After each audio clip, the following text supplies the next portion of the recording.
یو انضمون سره پاتې خلک هغه د ترقي نه پاتې هغو ته ترقي ملویږي. نو موږ دا یو چې لکه څنګه پاټی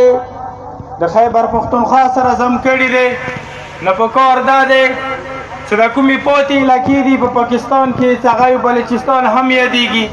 پکار دی چې هغه د هم اسلام آباد سره یا د پنجاب سره ضم کړي چې هغه هم ترقي وموندي. یو دین علاوه که چیرې دا خبره د ثبوت طور باندې کېږي چې یاره یو ترقي ضروري دی چې هغه ضم سره رسي، یا په پاټه کې چې کوم ډپارټمنټ دي کومې ادارې دي هغه کار نه کوي، نو چې کله هم دا KPK سره ضم شي نو دا ډپارټمنټ دا محکمې به ورځ په ورځ ترقي وموندي. نو موږ بیا دا یایو چې پاکستان کې ټولو نه کرپترین ادارات کومه دی هغه پولیس دی. په کار دا نه دی چې پولیس د هم پوج کې ضم کړلی شي چې د پولیس کوم طریقه کار دی دا به بدل شي چې پوج کې ضم کړي، نه پولیس کوم طریقه کار دی دا به دروست شي. نو موږ ملګرو دا خبره کوو چې د پاټه ضم کېدل دا د قبایلو دپاره نه دي،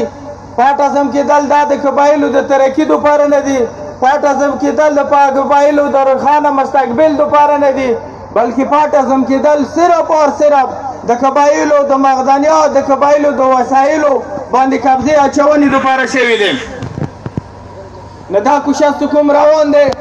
زموږ ځینې ملګري دا پروپیګنډه کوي چې کوم دا خلک دي دا هغه سیستم غواړي چې کوم مخکینی سیستم و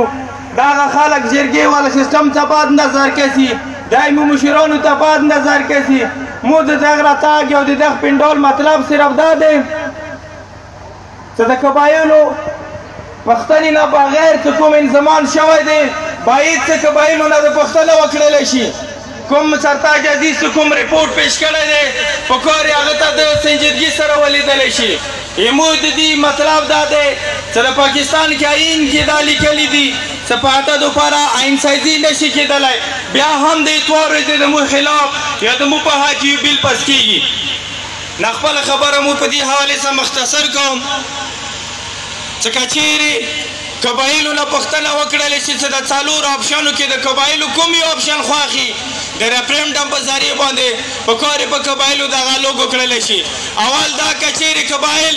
ځان ته صوبه غواړي نو په کار دی په دې د هم ریفرنډم وکړلی شي، که قبایل آزاد کونسل غواړي نو په دې ته هم په دې صورت کې د ریفرنډم وکړلی شي، که قبایل چې ته FCR کې اصلاحات غواړي نو په کار یې دا د هم ریفرنډم په صورت کې وکړلی شي، او که قبایل چیرې خیبر پښتونخوا سره ضم کېدل غواړي نو په کار دا دی دا د هم